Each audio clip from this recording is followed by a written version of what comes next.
Hey everybody, welcome back to the channel. This is Juice again. So today's video is going to be basically a continuation in the Case 1 series, and this is going to be the Waveoff Bolter Touch and Go guidance video. I don't want to say instructions because I'm still learning it myself, but I wanted to share with you guys what I'm doing. And so I'm in the jet right now, in the Hornet. We're in the break, trying to stay about 800 feet in my turn. Gear down at 250. I'm going to give you some numbers. We're going to fly by, and you're going to see the first thing we're going to do is a wave off. And one thing that's important to mention in the training and from the NATOPS manuals and the NavAirs, the wave off can be either verbal, or it can be by cutoff lights or cut lights for the meatball, and it could be both. But either one of them is mandatory. So if you get a wave off light call but you don't hear the radio call, then you go ahead and wave off, and you basically you go up to minimum recovery thrust, MRT, and what you do is you go up to full mil power burner if needed if your sync rate's too high. But you just do enough power to go up and go around. So we're going to go and see what happens when we go into the pattern. Let's go. Look at my LSOs are all lined up nicely. These guys are in training here with the green suits. This guy with the white jacket on is the boss right now. Alright, I'm a little bit low. Let's see what we do on the camera when we come in. And then we're going to go back outside the jet because I want to show you what the wave off lights look like.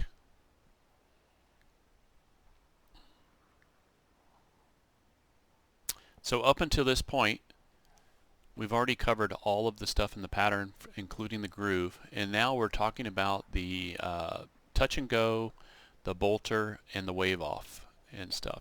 So this first pass, I've got my hook down, and I'm coming in on the Roosevelt there. Just loving the super carrier. If you guys get a chance to pick it up, definitely get it. And let's watch for the wave off. There's the wave off lights flashing off the side there. And then there's my grade.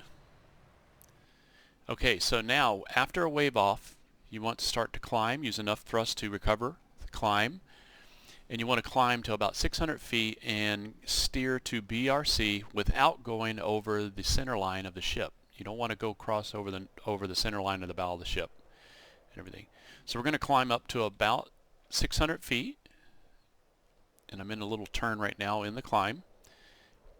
And then let's go back to the LSO stations. So that was a wave off.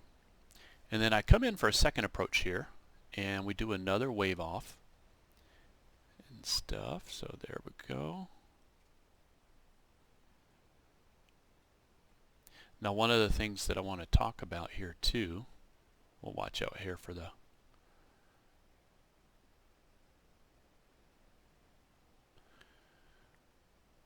So in the wave off, you're going to climb up to 600 feet. There we are.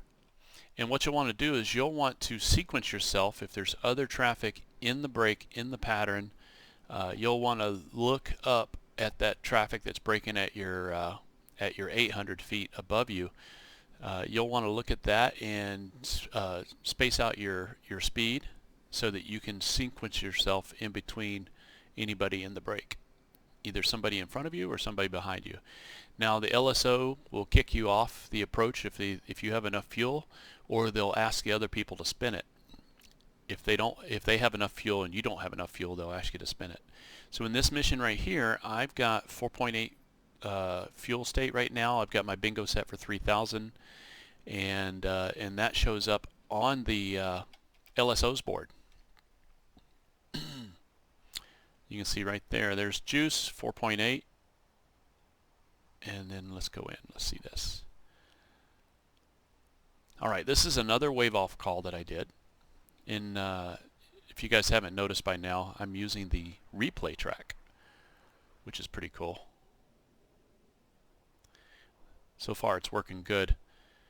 If you saw my carrier test that we did with the asymmetrical loadout, you'll notice that the track file did differently than the regular file because I was definitely lined up on the on the call there. There's what the Waveoff looks like in the cockpit. Now if you get a Waveoff call and you still strike the deck, that's okay. Just you want to make sure that you want to do everything safely as you can. You don't want to pull back on the stick and possibly stall the wings at low altitude. You want to smoothly increase power and establish rate of climb. Now on these Waveoff bolters, we're leaving the gear down dirty. We're leaving the hook down. And actually I have the hook up right now because I'm practicing the touch and go. I don't want to trap the wire right now because I'm doing this for a demonstration. Now if you have your hook up, and you'll notice down here I've got speed anti-skid is off and hook bypass is in carrier mode, which is the way we're supposed to have it set. Master arm is safe, by the way. And what you'll want to do is you'll want to, if you raise your hook for practicing touch and goes, you'll notice that your AOA indexer is flashing all the time. And you'll see once we switch to the hook down, you'll see that goes steady. So we're pushing up to our 600. If you can get 600 plus or minus 50 in training, you're doing okay. In my book, you know, it's kind of hard without the seat of the pants.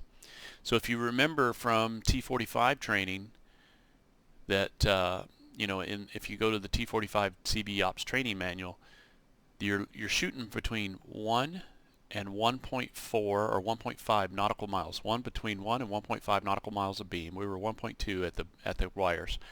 And I seem to remember somebody training me that I wanted to turn, once I'm beam the touchdown point or the wires, I'll want to turn in about 3 seconds to enter the groove. And I've been trying to enter the groove within 1 mile. Okay, now we're going to pause it right here. If you look down, we're at the 45 right now. And at that altitude we're supposed to be about 480 to 500 feet and stuff, and we are 490s. We're not too bad.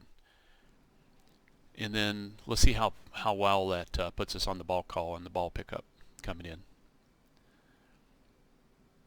Remember, you're going to be working your trim, you're going to be working your throttles, you're going to be using that AOA index there for your on speed. And you're going to be using your whiskey line on your 5-degree line. So I'm letting it drift to the right. And look, we're a little high. Let's see what we get here.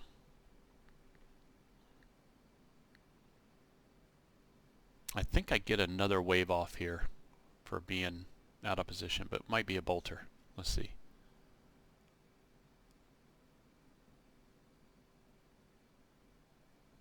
Yep, this is a bolter. So you don't want to go to burner unless you absolutely need it. If you're going to fall off the end of the deck and sink into the ocean, you definitely want to go to burner. But carrying enough energy through that and not pulling back on the stick too hard at the same time you're throttling up is the best way to recover. So here we are back over to BRC. We're guiding over. You can see that we didn't cross the center line of the ship back there. Guided over to BRC, and I need to establish my climb a little bit better. I'm trying to do it so that I can reestablish my climb by the time I'm 1 mile past the ship. And I have these ships set up. That's a 1.5 marker right there, that ship below us, to tell us when we're 1.5 away from the ship. And I set those up to track and stay in the formation with the carrier just for training. This ship that I have in the ocean over here at our 10 o'clock right now, that ship is set up for my aiming point and guide point so that I can practice my angle of bank, my speed, my AOA, on-speed AOA, and get to the point where I can be in the right position downwind and stuff like that. So, and here we are flying by it. Let's see if we get a piece of that ship in the, a little bit of it back there. So let me go back. Okay, so now we've got hook down. So you'll notice the AOA indexer in the cockpit is not flashing anymore. That lets you know your hook's down and secure. The next video coming up in the Case 1 series is going to be post-trap, what you do when you're landing. You're going to rearm, refuel, reconfigure, and we'll cover that in a separate video once we get down here. So Alright, there is our 1.1 abeam. We're just past the wire field, 3 seconds making our turn. I'm shooting to enter the groove within a nautical mile, within 1 nautical mile. Now the groove, it's kind of hard to measure the groove because the groove is relative to the speed of the wind and the speed of the carrier and the speed of the aircraft on approach. And so a good groove estimate is you want to be in the groove for about 15 to 18 seconds is what the book says. And I have not been timing my groove calls. I've just been flying on speed air. So there we are, 1.0. I picked up the ball. And then we're at 3/4 right there. And speed's looking good. So he's calling me left.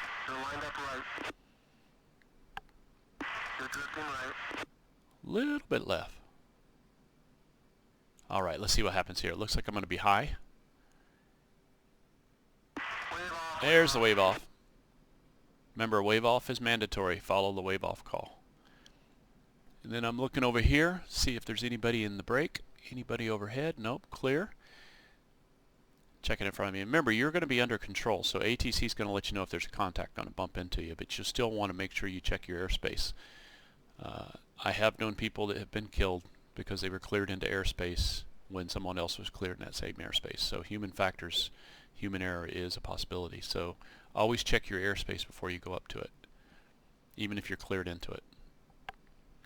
So I've got the course line set to the BRC, which is 355, and I've been doing my turns at about 500 feet. There's our 500 right there. I'm starting my drift. Okay, we're almost 600. There we go. I've been doing my turns at about standard rate, about 30 degrees. I'm a little bit steep right there. Now remember, if you go steeper than standard rate, or suggested rate of turn or angle of bank, if you go steeper than that, you're going to need energy and stick pressure to keep your altitude where you want it and stuff. So you just got to adjust for that. I thought I had to, let me put up the thrust indicator here for you. There we go. So there's the throttle indicator for you, and you can see what I do on this next approach. Alright, we're a little high on the downwind, so I'm going to let it settle in. Notice how I've lowered the whiskey line and lowered the velocity vector to get it down there. I'm about meeting it halfway. The E bracket's right in the middle, so I'm going to try to get it to 600 before I get to the beam, and almost made it. It was a little high on the beam. Remember, you can always turn within 3 to 4 seconds because the ship is steaming away from you at like 20 knots. And the wind is blowing you downwind. So the way the wind's going to blow you, you don't have to worry about unless you've got your carrier mission set up. And that's a good question for you guys right now. If you'd like to see this mission available for you guys to use on the Persian Gulf map, let me know in the comments, and I will upload it to the DCS User Files and then link it in the description later.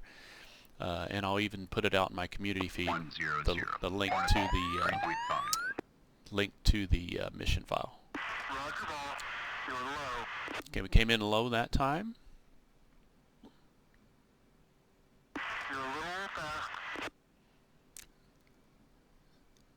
So if you're going to pull power back, remember to give a little bit of power back forward again so that you don't sink too high. Okay, I don't know if this is the track file or what.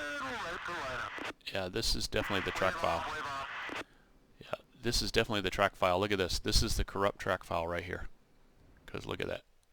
Yep. Dang those track files, because that was a good trap. Well, that's the video for now, guys. I hope that this helped for the wave off. Sorry about the track file not working.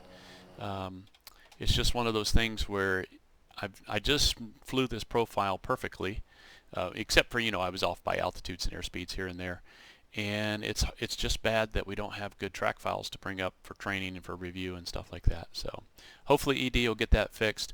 But next video will be coming up in a few days, but it'll be the post-trap procedures of what to do once you've trapped and you want to get settled over and stuff like that and everything. So take care, everybody. Be safe, and be sure to put a comment in there if you want to see that mission file uploaded, and I will put this mission in there. I've got the carrier set up, all the deck items here tied down to the deck and tied to the carrier, to the Abraham Lincoln.